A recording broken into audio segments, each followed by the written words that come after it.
Welcome to Live Daf, your online Daf Yomi Shir.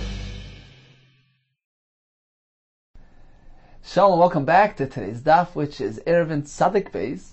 We're on Tzadik Aleph Amud Beis, all the way on the bottom. At the last line, Amalei Ravina L'Ravashi. We discussed yesterday that according to Rabbi Shimon, Kli HaChatzer, meaning a Kli which was out in the courtyard during Ben Hashmashos, and was designated for outdoor use, so to speak. It was not inside the home during Ben Hashmashos, in which case it would be considered a domestically designated for personal household use.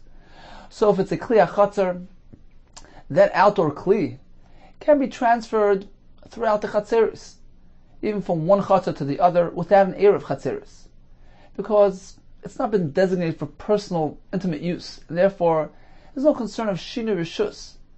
When transferring from one Chatzer to the other, an outdoor Kli is undesignated, non-personal. Therefore there's no concern of transfer from one Chatzer to the other. However, Kli HaBayis, a Kli which was inside one's home during Ben Hashmashos and designated, so to speak, for personal use, that domestic Kli must remain within one's personal rishus.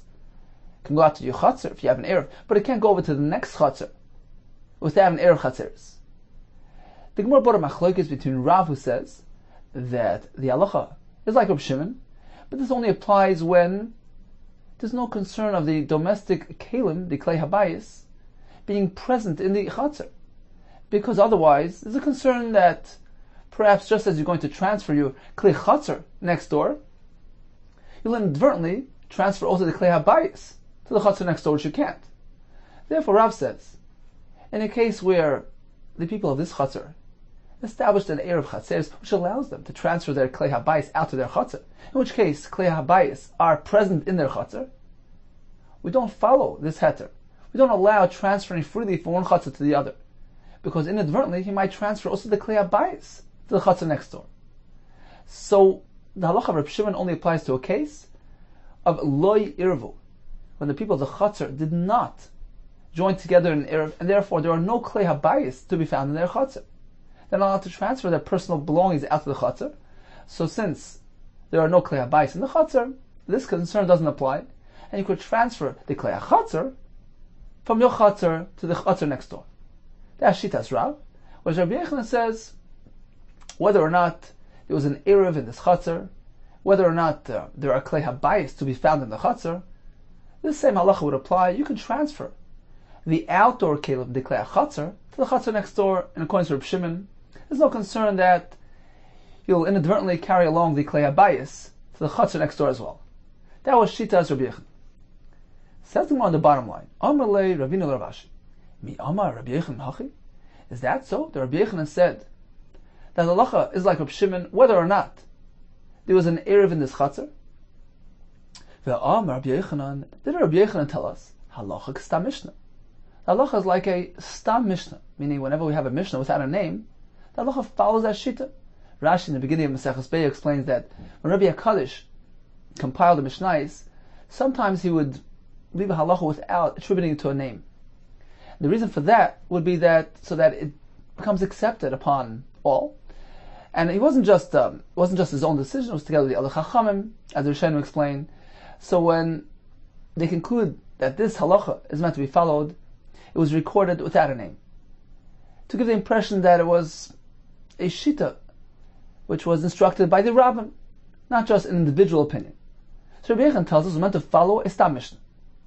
And we have a Stam Mishnah which seems to indicate a bit differently the Rabbi Yehuda's halacha here. What is the Mishnah? The Mishnah said like this: Koisel shebein shtei chatzeris. If we have a wall in between two courtyards, gavaya asora, barechav arba, 10 tefachim high, 4 tefachim wide, ma'avin shnayim, ve'ima'avin echad. They're now split into two entities. They have to make two separate independent Eruvs. They can't join together. If there were fruit sitting on top of that wall, the residents of this Chatzer can climb up and eat the fruit on top. Likewise, the members on the other side can climb up and eat the fruit on top of the wall. Provided they don't bring the fruit down to the Chatzer. So what's the kasha? Let's see Rashi. Up on the first line on top, Umi Omar Rabbi Yechanan Hachiv. Is that so? The Rabbi Yechanan said, Halacha Reb Shimon, Vafilu Irvu. That even when there was an Erev in the Chatzeres, in which case there are domestic kelim to be found outside, even then we follow Reb Shimon, and we say the Chatzeres or Shus Achas, that all courtyards are considered to be one and the same entity with free transfer allowed throughout. We have a Mishnah which says they can climb on the wall and eat over there, but they can't bring down. Ubavad shelo yeridu lamata. So what do we see from here? We have something which was in the Chatzar, and since it's sitting on a jointly controlled area, the top surface of that wall, they are prevented from bringing it down to their Chatzar. Alma, says Rashi, apparently, you can't transfer from one Chatzar to the other without an Erev. Now, it's all good and well if you say that, well, in the case where a Chatzar has an Erev, it's Asr to transfer from one Chatzar to the other, the way Rav learned, because there's a concern about the Klei HaBayis, etc. If that would be the case, then we would have a good pshat in this Mishnah. We would interpret this Mishnah, which doesn't allow free transfer, to be speaking in a case where there was an Erev. So this allowance doesn't apply. Aval hashta, but now the Rabbi Yechanan tells us that the heter applies in all cases. But my tukma, how are you going to establish the Mishnah? How are we going to understand the Isser to transfer from one chatzah to the other? Says the Gemara on the 6th line. Says the Gemara, you know what the Mishnah meant when it said "V'vashla yiridu lamata"? It didn't mean from the wall down to the chatzah. That certainly is allowed. My lamata lebatim. You can't bring it down to the home. That's certainly agreed upon by all. Even Rabbi Yechanan would agree. You can't transfer the klei hachatzar into a person's personal space, his personal home. That's your personal rishus. That's considered to be a shina rishus, right? She takes something from the chatzar next door or from a joint area and bring it over to your personal home. That was never a discussion. So that explains the Mishnah. It's not speaking about transfer from one chatzar to the other, rather into one's home. Says the Gemara, that's over. Tani Rabbi Chia. But Rabbi Chia taught in his brisa as a supplement, as an explanation to this Mishnah. So they can eat on top of the wall, but they must make sure that this fellow doesn't stand down on the bimkaim on the chatzar and eat from the top of the wall. Likewise, the fellow on the other side, he can't stand on the floor below and eat from the top of the wall. So apparently, transfer even to the chatzar is not allowed. Amar Leiser Rav Ashi responded, you're bringing a raya from the brisa of Reb Chia, but in the Mishnah itself we don't find any mention of this restriction. V'chi Rebbe Leishana. If Rebbe, who compiled the Mishnah, who was the teacher, the Rebbe of Reb Chia, did not include this in his Mishnah, Reb Chia Menaylei, how did Reb Chia, the Talmud, know this pshat, this halacha? Meaning it's unreliable. The Mishnah is certainly referring to transferring to the home, which is not allowed, but of course transferring into the chatzar would certainly be allowed. And of course Rabbi Yechanan Shita, that in all cases, transfer from one chatzar to the other chatzar is allowed, provided we're speaking about klei hachatzar. Itmar, we learned. Shtei chatzeres v'churva achas b'neim. We have this churva, this dilapidated home, this ruins, situated in between two chatzeres. So churva is like considered like a non-residential area, like a chatzar. So just as you would transfer from one chatzar to the other, you could transfer into the churva as well. So what happened? There were two chatzeres, one on either side of this churva. Achas irva, v'achas le'irva. One chatzar had an erev, in which case there are perhaps klei habayis to be found there, right? And the other one had no erev, in which case there are no klei habayis found in the chatzar. Now, can they use this churva? Says the more we have machlekes. Omer Avuna, noistin, we grant access, we grant permission of use of the churva to who? Lezu shalei irva, to the chatzar who has no erev. Aval she'irva loy, but we don't allow access to the churva from the chatzar that has an erev. Why? Because Rav Huna was a Talmud of Rav, who holds that a chatzar that has an erev, in which case is a concern about klei habayis found in that chatzar, cannot transfer even their klei chatzar into another outdoor area. As the Gemara explains, Dilma, there's a concern perhaps perhaps he's going to inadvertently transfer some of his domestic kalim, his household kalim, into the churva as well. So Rav Huna is consistent with Rav that this heter to transfer from one outdoor area to the other, chatzar to chatzar, chatzar to churva, only applies in a case where the chatzar has no erev. But when there's an erev and there's a concern about klei habayis present in the chatzar, then we don't allow, because perhaps inadvertently he's going to transfer those klei habayis to the area next door. So that's the shita of Rav Huna. V'chia bar Rab Amar, Chia, the son of Rav himself, quoted his father as follows: Af l'she'irva. When it comes to this question of the churva between the two chatzeres, the halacha is, it is granted not just to the one that had no erev, but af l'she'irva, also to the chatzar that had an erev. Now, he didn't explain, he didn't elaborate. Rav didn't explain, it can go one way or the other. So we know that both chatzeres are in the same boat. That's pretty clear from his language. So he lumped them together, but it could be one way or the other. Both have access, both can't access the churva. So Chia, the son of Rav, interpreted as follows. He says, my understanding of my father's shita is, what he meant to say is ushtein asuris. Both chatzeres don't have access to the churva. Not only the chatzar that had the erev, which contains that, entails that chashash, that gzera, the klei habayis, not only that can't transfer to the churva, but even the other chatzar that does not have an erev will not be able to transfer to the churva. That's probably what my father meant. And the reason is a gzera. If we'll allow the chatzar that has no erev to use the churva, perhaps that heta will be applied to the other chatzar as well, so we make that chatzar asur on account of the other one.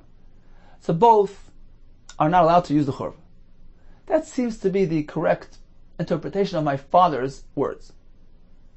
So Chia bar Rav continued and he said like this: V'im taimar. Now, if you choose to challenge my interpretation and say that my father meant actually shtei mutaris, that both chatzeres can actually use the churva, meaning not only the chatzar that has no erev, but even the chatzar that has an erev can go ahead and use the churva. If you'll suggest that pshat, then I have a kasha on you. Fine, perhaps I can't prove the gzera portion that the issa will extend over to even to the chatzar that has no erev. But regarding the chatzar that has an erev, I can pretty much prove to you that my father would not allow. Why? Very simple. From that halacha of the chatzeres that we learned earlier. B'pnei ma ein noisen chatzar shloi irva l'chatzar she'irva. When we discussed the halachas of the chatzeres next to each other, my father clearly said that the chatzar that has an erev cannot go ahead and transfer the chatzar next door. Ein noisen chatzar shloi irva. We don't grant access to the chatzar that has no erev l'chatzar she'irva, meaning we don't grant it to the chatzar that has an erev. What he means to say is that the chatzar that has an erev cannot transfer over to the chatzar next door that has no erev. Because, as Rav said, there's a gzera, there's a concern when a chatzar has an erev, that perhaps he transferred his klei habayis into the chatzar, and since the klei habayis are present in the chatzar, they might get transferred as well to the chatzar next door. So this is Chia responding to his opponent, so to speak. He's saying, if you're going to challenge me and say that everything's okay, then mipnei ma, why is it that in those cases, when the chatzeres are lined up next to each other, we don't grant the chatzar that has no erev and allow access into that chatzar from the chatzar l'chatzar she'erev. We don't grant it to the chatzar that has an erev. They can't go ahead and transfer the chatzar next door. Apparently there's a gzera, because the chatzar that has an erev has those klei habayis outside, and he cannot transfer the chatzar next door that doesn't have an erev. So the Gemara responded, there's no real raya from there. There's room to draw a line between adjacent chatzeres and this case of the churva. Why? In the case of adjacent chatzeres, there's more of a concern that perhaps inadvertently the wrong kalim will get transferred because it's heavily used. Hasam, in the case of the adjoining courtyards, kiva de mintri mani de batam b'chatzar. Since the household utensils are kept safe and secure in the chatzar, it's a safe and secure area, asil afuki, he might go ahead and transfer things, meaning it's a commonly used area. They transfer the kelim out of the chatzar. It's a safe and secure area. So just as he brings his kelim into his own chatzar, perhaps he'll get overly engrossed in transferring all his kelim, his chatzar kelim, his household kelim. He might go ahead and transfer it to the chatzar next door as well. That's what Rav says. A chatzar that has an eruv cannot have this heter, a free transfer, because perhaps due to his overly over-involvement in transferring his kelim to his chatzar, which is commonly done, he might go ahead and transfer the wrong kelim to the chatzar next door. That explains the halacha of Rav by chatzeris. However, over here by churva, perhaps that doesn't apply. Hacha b'churva, kivin dele minteri mani de chatzar b'churva. Since the klei chatzar are not really kept safe and secure in this exposed ruins, so it's not a heavily used area. They don't transfer much into that place. La'aslav fuki.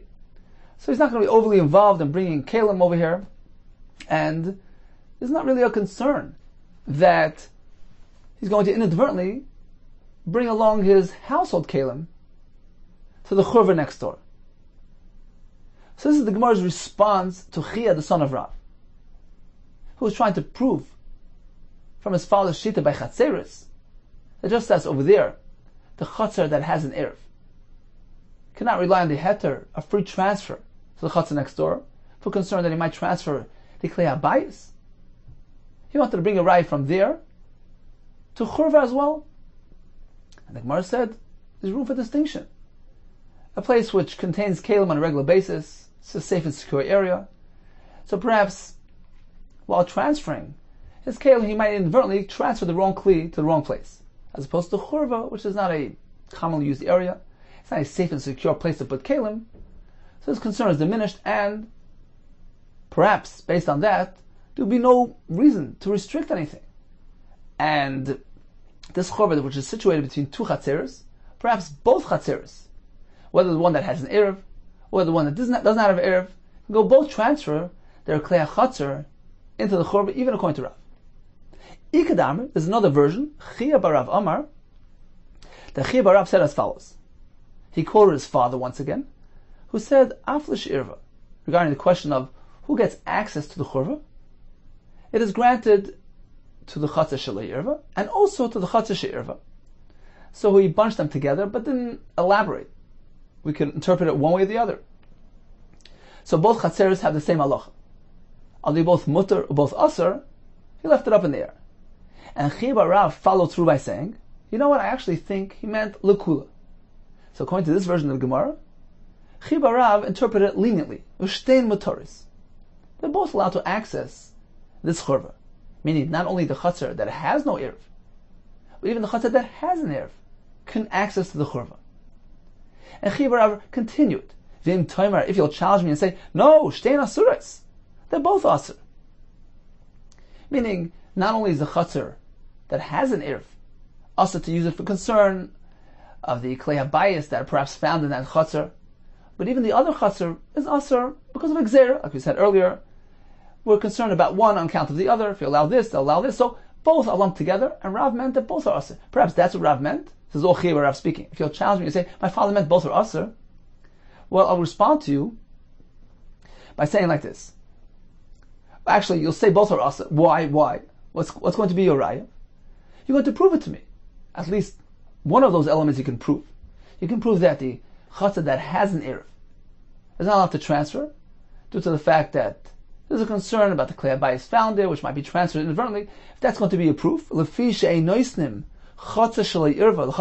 just as my father said by adjoining chatzeres, we don't grant the chatzar that has no eruv to the chatzar that has an eruv. Meaning, the chatzar that has an eruv cannot go ahead and access, cannot use the chatzar next door. Right? Rav clearly said that. And the reason was because the chatzar that has an eruv perhaps has klei habayis present there, which might inadvertently be transferred as well. So that's going to be your proof that a chatzar that has an eruv cannot go and transfer to next door. Likewise, in the case of churva, apparently my father meant that the chatzar that has an erev is aser, and when he said both are in the same din, he meant to say both are aser. If that's going to be a proof, I'll respond to you that there's room to differentiate between adjoining chatzeros and the churva.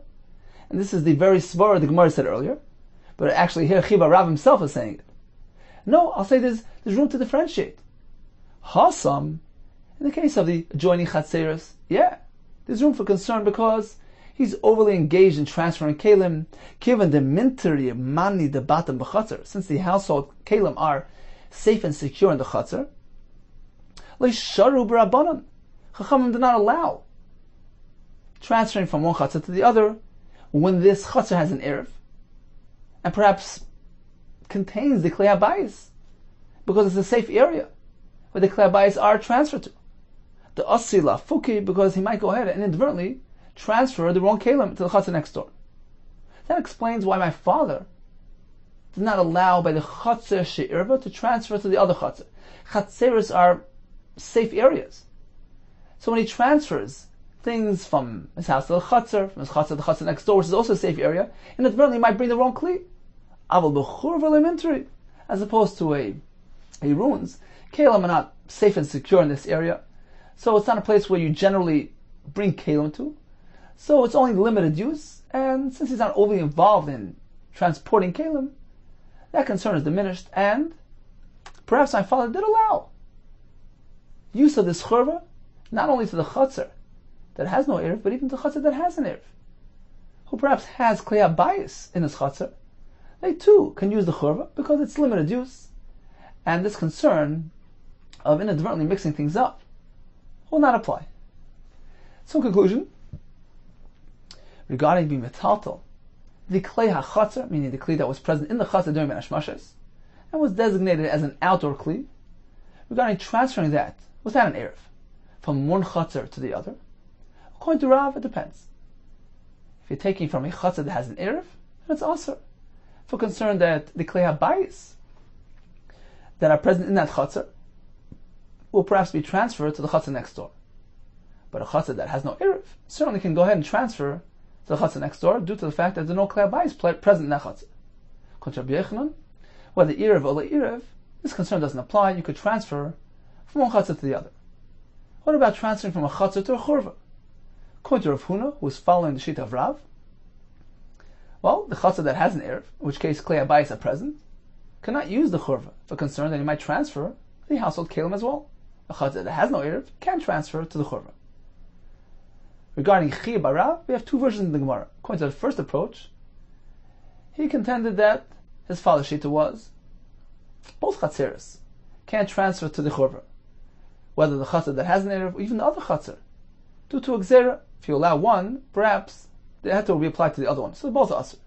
Whereas according to the second version of Chiyah bar Rav, indeed both chatzeros are mutter to transfer to the churva. The reason being that a churva is not an area where you transfer kalim, so it's just a limited use, and there's no concern of over-involvement and inadvertently transferring over the wrong kli.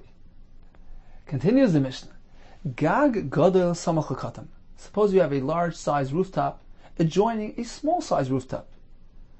So the larger one is wider, comes around, envelops, until it reaches the small one, and then extends into the small one. So what is the halacha? Hagadol mutar v'katan aser. In the large-sized roof you can carry, but not in the small-sized roof. Why? Because when you stand inside the large-sized rooftop, and you look towards the small one, what do you see? You see something which appears like a pesach, like an entranceway, because the overlaps form those, it's like doorposts. It gives the impression of an entranceway. So you have a mechitza there. So as far as the gadol is concerned, he's fully enveloped, he's fully enclosed. He's not breached at all. As opposed to the katan, when he takes a look at the gadol, he's fully exposed, he's missing a wall. So as far as he's concerned, he's parts. Parts to where? To a makam asala, to a place to which he can't transfer. And therefore the katan is asr and the gadol is mutter. Now, what type of transfer are we speaking about? What type of kela? I'm going to see in a minute. So this halacha applies to rooftops and also applies in a similar situation of courtyards.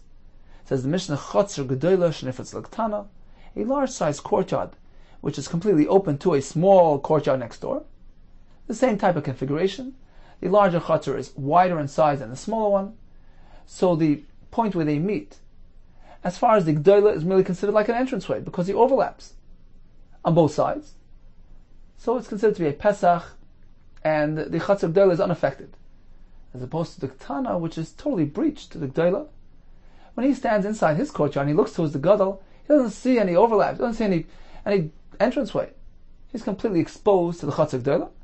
So as a result, we say Gdoila Muteres, Ktana Asura. The Gdoila can carry, but not the Ktana, because the small one is regarded like an entranceway, like a Pesach of the Gdoila. So as far as the Gdoila is concerned, the Ktana doesn't interfere, he's my entranceway. But as far as the Ktana is concerned, he's fully exposed and breached to the Gdoila, and he's not allowed to carry. Now Rashi explains that this Mishnah follows even Shitas Rameir, who allows free transfer throughout all the rooftops in the city. But that only applies to an outdoor kli, meaning it was present outside during Ben Hashmashes. But a kli ha'bayis, a household kli, must remain within your personal space, in your home, or on your personal rooftop, or in your personal chutzner. You can't transfer it to the chutzner next door, or to the rooftop next door without an eruv.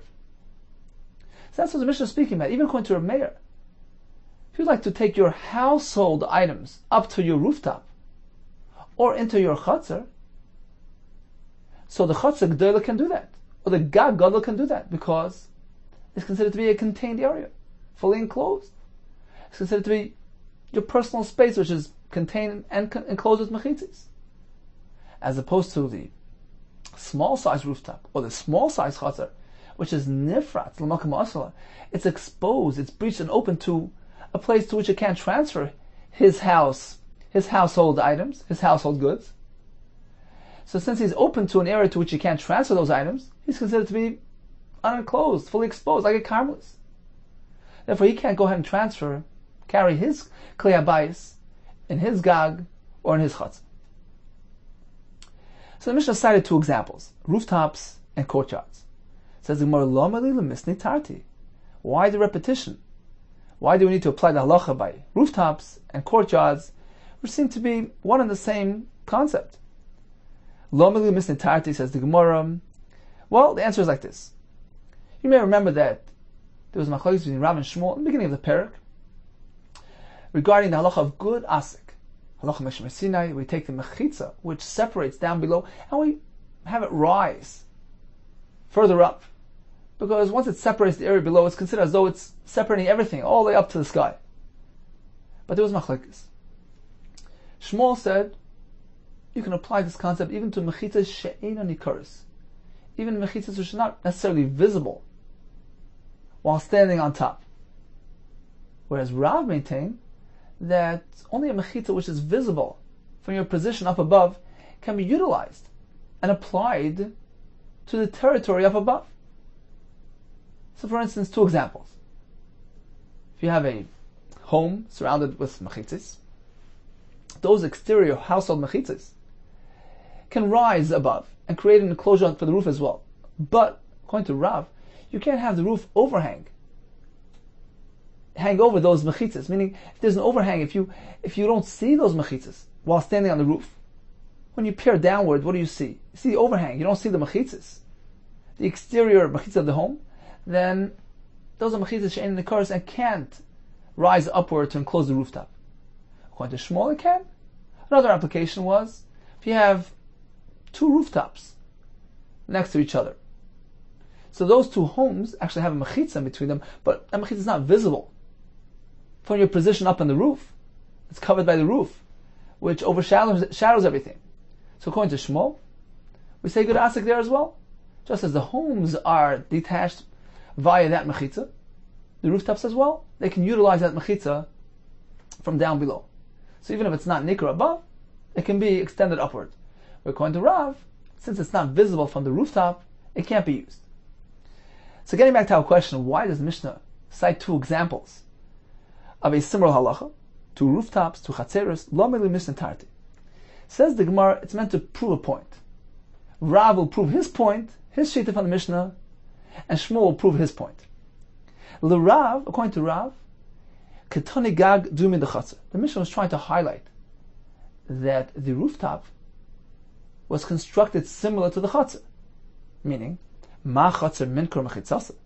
Just as a courtyard, certainly its mechitzas are visible, they're above ground, and therefore they're considered to be mechitzas. Av Gag, likewise, the rooftop, which is the subject of discussion now, Mishnah, is apparently constructed in a similar fashion to the Chatzar. Av Gag Nami Minkur Mechitzasa. Its mechitzas are visible. Explains Rashi that the exterior walls of that home will only create a mechitza for the rooftop if they're visible from the rooftop. There's no overhang. So that's the point of the Mishnah. Compare rooftops to chatzeros. You need to have visible mechitzas, and only that can be applied. Conversely, says the Gemara, Uli Shmuel, he's going to prove his shita that we don't need to have visible mechitzas to apply the good asik concept. And that's why the Mishnah mentions Gag Dumi the Chatzar. Rooftop, similar to the Chatzar. Ma Chatzar, the Kadarsi L'Ravim. Just as the Chatzar, discussed in this Mishnah, is a heavily traveled area. So it's used by many people, and when you have the two Chatzeres, you have people going to and fro, walking over the separating point, the point where the two Chatzeres meet with each other. Av Gag Nami, likewise the rooftops that we're discussing, the Kadarsi L'Ravim, we're speaking where there are people traversing, going back and forth from one rooftop to the other. There are people living up there, using it. And that explains the following halach. Why do we say that the small size rooftop is asr? Why don't we say that it's fully enclosed with a mechitza? Which mechitza? The mechitza that separates the homes below. So at the point where the large rooftop and the small rooftop meet, there really is a halacha mechitza there. Because let's remember, those rooftops are situated above homes, which are separated with a mechitza below. So according to Shmuel, that mechitza would rise above, would extend upward, and really separate the two rooftops, and create a full-fledged mechitza to enclose this small rooftop as well, and he wouldn't be considered exposed at all. Why don't we say that? The only reason why we don't say that, because we can't apply it here. Because since there's traffic coming across from one roof to the other, because the Gag is Dumi the Chatzar, just as the Chatzar has traffic, the Gag also has traffic. Invisible mechitza cannot be applied when there's traffic running across it. When there are people trampling above that invisible mechitza, it doesn't work. It's limited somewhat. It can be applied, but not when it's trampled upon. So Shmuel actually proves his shita from this Mishnah. If not for this impediment, the mechitza from down below would extend upward and create a full enclosure on this Gag. Why? Evidently, my position is correct. A mechitza she'eina nikaris is mutter. Even a mechitza which is invisible can be applied and is a halachically valid mechitza. So Rav proved his point that Gag is like Chatzar. Just as Chatzar has visible mechitzas, Gag needs to have visible mechitzas. Otherwise, you can't apply good asik. Whereas Shmuel proved his shita, just the opposite. The only reason why I can't apply the invisible mechitza to enclose that Gag katan is because it's trampled upon, because the Gag happens to be similar to the Chatzar with its traffic. Otherwise, it would work. So that explains why the Mishnah needs to cite two examples of a similar halach. Continues the Gemara. So the following Amoraim was sitting and elaborating on our Mishnah. Yosef Rabba, Rabbi Zera, Rabba Barav Chanan, Yosef Abai Gabayu. And Abai was sitting nearby and listening into the conversation. And they were sitting and saying as follows: Shma minam masnisin. We can derive the following formula from our Mishnah: that the Chatzar Gdoila is allowed to carry, the Chatzar Ktana can't. Apparently, the Yurei Gdoila B'Ktana, the residents of the large size Chatzar, reach into and control the small Chatzar, which is considered to be merely like the Pesach of the large size Chatzar, and batal to the large size Chatzar, and therefore doesn't affect it, doesn't adversely affect it. So the large size chatzar completely controls the small one. However, ve'ein the yurik tana v'gedola. But the residents of the small size chatzar don't reach into the large one. They don't control it whatsoever. Now we're going to have no less than another 5 applications for this formula. Keitzad, for example, when it comes to kalayim. Gefanim b'gedola. Say you fill the large chatzar with vines. Asur lizroyas haktana. You may not plant another variety, seeds or something else in the chatzar ktana. Why? Because the chatzar ktana is like a pesach. It's like an entranceway to the gadol. It's inside the chatzar gdola. And should you plant zroim, the ktana is as though you're planting within the vines of the chatzar gdola. Perhaps let's see Rashi inside here. 3 lines from the bottom. It says Rashi, Diyur gdola moishlim ktana. They control the ktana. And they draw the ktana to them. But not in the reverse. The residents of the small one are not moishlim b'gdola l'moishcha etzlan. They don't draw the large size chatzah to itself. As a result, if you filled the large size chatzah with kfanim, asul is rois ktana. You can't plant in the small one. Why? The command have you ktana kula. It's as though the entire small chatzar is situated inside the big chatzar. Says Rashi Achidish, even if you'll decide to leave a space of 4 amis between yourself and the vines, should you do that, you can plant even in the large size chatzar which has the vines themselves. As long as you leave a gap, a herchig of 4 amis, you're okay. Hacha aser. In this case, you can't. So, if you fill the large chatzah with vines, you cannot go ahead and transfer and plant anywhere within the small size chatzah. Even if you leave a space between the entranceway which has the vines and the zroim deep inside the small chatzah, even if you leave a gap, it won't work. Why? The Ktani Masnisim, but the Mishnah clearly says that the small chatzar is considered like an entranceway to the big chatzar. Alma, apparently kula, the entire small chatzar, kechad pesach mashvela. We regard it like one entranceway. It's like the doorway to the gadol. It's bottled to the gadol. It's as though it's inserted and enveloped inside the chatzar gdola. Should you plant something in the ktana, it's as though you plant it inside the gdola, inside the vines. Therefore, it's awesome. Says the Gemara once again on the bottom line, keitzad kfanim b'gdola asul zreis ktana. If you have vines filling the large chatzar, you cannot plant other seeds in the small chatzar. V'im zora, if you did so, zroin asurim. The plants are asur. Because anything planted within the small chatzar is regarded as though it's inside the big chatzar. However, gifana mutarin. Here comes a paradox. The vines in the large size chatzar are mutar because they're not affected from what goes on in the small chatzar. Right? They rule the small chatzar. The small chatzar doesn't rule them and doesn't affect them. Just as in the Mishnah, they can carry, they're not affected by a small chatzar, which is exposed to them. Likewise here, the vines situated in the large size chatzar aren't affected by the zroim in the small chatzar, which are considered like behind the mechitza as far as they're concerned. So, it's a one-way halacha.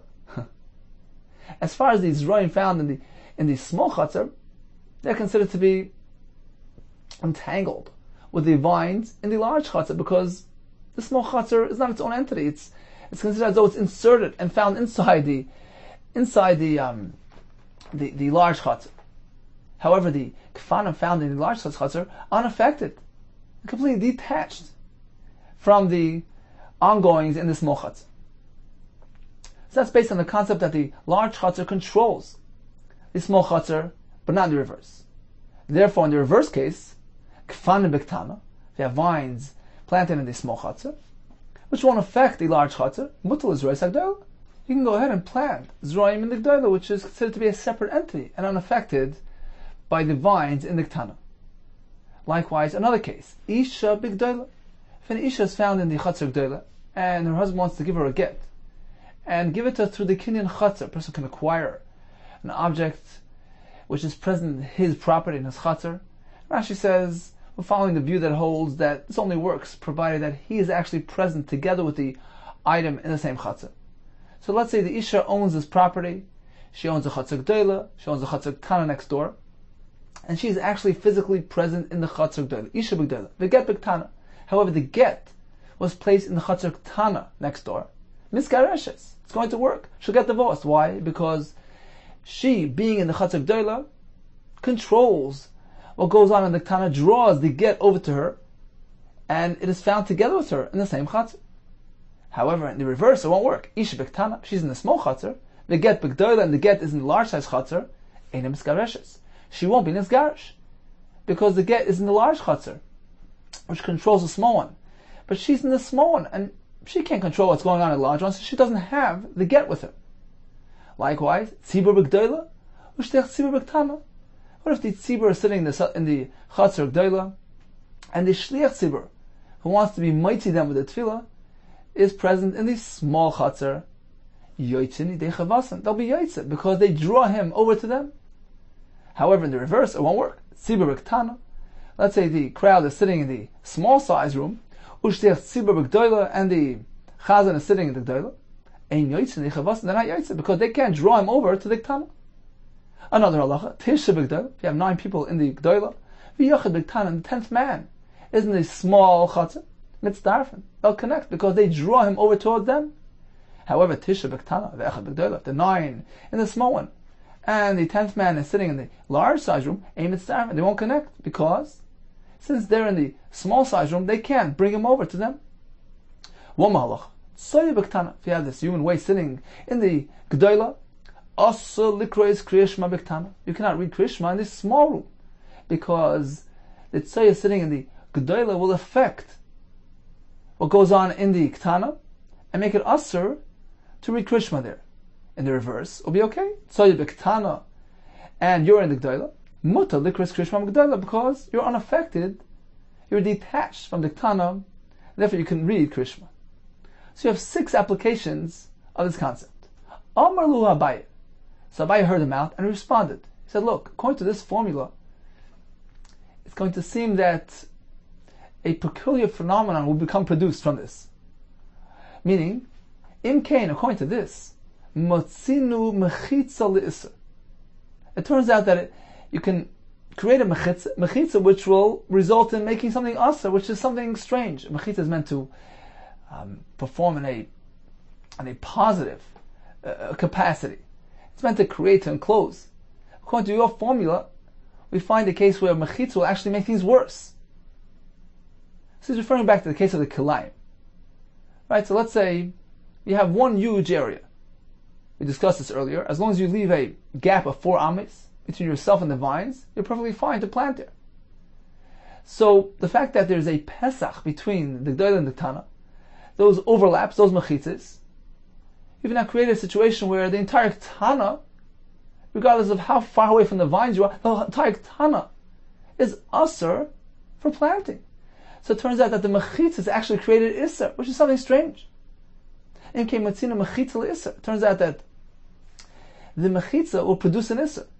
Shalomole ein mechitza, because suppose there would be no mechitza here, marchik dal da amis v'zereya. He would simply leave a gap of 4 amis and plant. V'ilo hashta asura. But now, because of the mechitza between the Gdoila and the Tana, that Pesach, it creates isser. It affected the Tana. It turned it into a place where you can't plant. Isn't that strange that a mechitza should create isser? What's so strange about that? Is this the first time? We have another precedent for this. Did we not find a mechitza which creates isser? We learned in the Mishnah. This is our Mishnah. If you have a large size chatzah which is breached to the small one, what happens? The large one is asr and the katan is mutter. Why? Because the small one is like a pesach of the gadol. So far so good. Now, let's say he changes the configuration of these mechitzas. He does some renovations. V'ilu hishve es gifufeh. So gifufeh is referring to the overlaps. Let's say he goes ahead and evens them out. We have the large chatzar, which is wider than the small chatzar. So the gifufim are the overlaps. they create the impression of a Tzuras HaPesach. Suppose he goes ahead and obliterates those overlaps by creating a mechitza, building a wall perpendicular to those overlaps, stretching from the overlaps to the back wall of the Chatzar Gdoila. So basically he narrowed the wide Chatzar. The interior of the wide Chatzar is now narrowed and is equal in size to the small Chatzar. So now when you stand inside the large Chatzar and you peer over to the small Chatzar, it appears like one continuous entity. So what happens now? He just removed those mechitzas. He removed that Pesach, and the Gdoila and the Tana have now become one continuous entity. And what happens now? The Gadol loses its heter. It's no longer separated by a Pesach. So you see a case where a mechitza can make Isser. Building something can result in Isser. Ve'ilu hishva es gifufeh. If you go ahead and even out those overlaps, the large chatzah also will be Asr. So why is it so wondrous to you that a mechitza can make things Asr? We have a precedent in our very Mishnah. Amalei, Sabai told him, how can you compare? Hasam silk mechitzesu. Over there, it's not that he created mechitzes, he removed mechitzes. He obliterated those overlaps. That's why it's Asr. As opposed to the case of the Kalayim, where it's kind of peculiar. You have a case where it's open, an open area, it's mutter, as long as you leave a gap of 4 amas. But then you go ahead and you create those overlaps, you make things worse for yourself, because now the Chatzar Ktana is considered to be a Pesach L'Gdola, entire area is subordinate to the Gadol, you can't plant there, if there are vines in the Gadol. So we have a case where there was no mechitzas, and by creating mechitzas, by introducing mechitzas, you make things awesome. It's very different than your case where the overlaps are already present, and therefore there's a Pesach, and it's mutter, but then he went ahead and he removed those overlaps. That's not considered to be introducing mechitzas. He obliterated existing mechitzas. Certainly there it could become asa. But to find a case where there are no mechitzas present and introducing mechitzas who make things asa, that is strange. Amalei Rava. So Rava responded, La Abaye. No, they do not find a precedent for the concept that a mechitza can introduce isser. Itma, we learned, Sichach al gabe achsadr. If a person put a schach on top of a outdoor terrace, this balcony, this roofed area that has psimin, ksher, then it's kosher. Rashi describes it as follows: you have 2 walls, 2 full walls. At the end of the wall, you have a beam. Let's say it's a tefach wide. So if you have this full wall, at the end you have a beam here protruding, a tefach wide. At this side, the other side of the full wall, you have another tefach. And likewise, on the opposite wall, you have a tefach at the beginning, tefach at the end, protruding towards the other wall. So that's how you have 4 mechitzas for your sukkah. 2 full walls, and you have these beams which create the partial 3rd and 4th wall. So you place schach on that to create a sukkah. Ksher, and it's fine, because you have 4 walls. Ve'ilu hishva P'tzimeha psula. Let's say he goes ahead and evens out those protruding portions. So if you have the full wall, with the pole on one side, pole on the other, which is a tefach wide, which is enough for the shear of the wall of the sukkah, and instead of leaving it protruding, he went ahead and he affixed another board parallel to the existing wall. But by doing so, he obliterated those protruding tefachs, because he covered it over. Now you don't see them any longer from inside the sukkah. They're completely covered over. So what happens then? It's possible. Why? Because the mechitza that he introduced removed those the effect of those protruding poles. So they're no longer functioning here. And therefore he doesn't have a 3rd and 4th wall for a sukkah. So says Rava, we have a precedent to introduce it. The concept that introducing a mechitza can make things awesome. By adding that board flush to those protruding poles, he just removed them, and all he has is 2 walls for a sukkah, and a sukkah is possible. Abaye responded, look, according to my opinion, even this sukkah would be kosher, as we're going to see by Hashem later in the parak. So according to me, it's still kosher. Even according to you, that sukkah is no longer kosher, that's not because he introduced mechitzas, it's because he removed those existing mechitzas. Silk mechitzas, is considered to be a removal of mechitzas. And certainly, it's possible because those protruding poles are no longer visible. So you actually remove them by introducing this new board. But it's very different than my kasha. I was speaking about a case where there were no mechitzas there, and by simply introducing mechitzas to make things usher, you don't really have a precedent for such a concept. Okay, time for a brief chazor of today's daf. Can one transfer kli hachatzer, meaning a kli which was present inside the chatzer during Ben Hashmashes, over to the chatzer next door without an erev? So according to Rav, if this chatzer has an erev, in which case the kli habayis are present in the chatzer, we're concerned. We're afraid that inadvertently he might transfer the household items as well. Therefore, the heter, or transfer from one chatzer to the other, is not applying the case of erev. If the chatzer has no erev, in which case the kli habayis are not present in the chatzer, then you can go ahead and transfer the outdoor kelim from one chatzer to the other. According to Rabbi Yehuda, we don't have this concern. In either case, it's mutter. What about transferring from a chatzer to a churva? Rav Huna follows the sheet of Rav, differentiates between a chatzer that has an erev, in which case it's asur, whereas a chatzer that doesn't have an erev is mutter. Chia, the son of Rav, had a sheet as follows. We have two versions. According to the first version, both types of chatzeros are asur. The chatzer that has an erev is asur to transfer to churva, concerned about klei habayis. And based on that, we apply the isser even to the chatzer that has no erev. We're concerned if we allow this one, perhaps he's going to allow that one as well, so both are asur.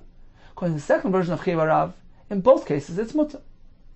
We learned about a large-sized roof adjacent to a small-sized roof. Likewise, a chatzer gdoila near a chatzer tana. The Mishnah told us that the chatzer gdoila is mutter because he has a pesach between himself and the ktana, whereas the ktana is asur because he's fully breached the gdoila. Based on this, the Gemara came up with a formula that the chatzer gdoila controls the chatzer tana and draws the chatzer tana into itself. We have 6 applications of this halach. Number 1, regarding tiltal, you can carry in the gdoila, not in the ktana. If there are vines in the gdoila, you cannot plant in the ktana. When the isha is in the gdoila and the get is in the ktana, she draws it to herself and she becomes megureshes. When the tzibur is in the gdoila and the shliach tzibur is in the ktana, they draw him over to them and they're yotze. 9 people along the gdoila, and the 10th man in the ktana, he's mitzdaref. They draw him over to their minyan. And finally, if there's tzoy in the gdoila, you can't read krishma in the ktana because the tzoy of the gdoila affects the entire ktana. Abai concluded with a kasha. It seems from the halach of kalayim that a mechitza will actually make things worse for us, because generally all you need to do is leave a gap of 4 ames between the vines and the zrayim. But in our case, due to the fact that there's a mechitza between the gdoila and the ktana, those overlaps which create that pesach, the entire ktana becomes asur to plant in, which is peculiar, for which we don't really we seem not to have a precedent. And the Gemara responded with 2 examples, which Abaya negated.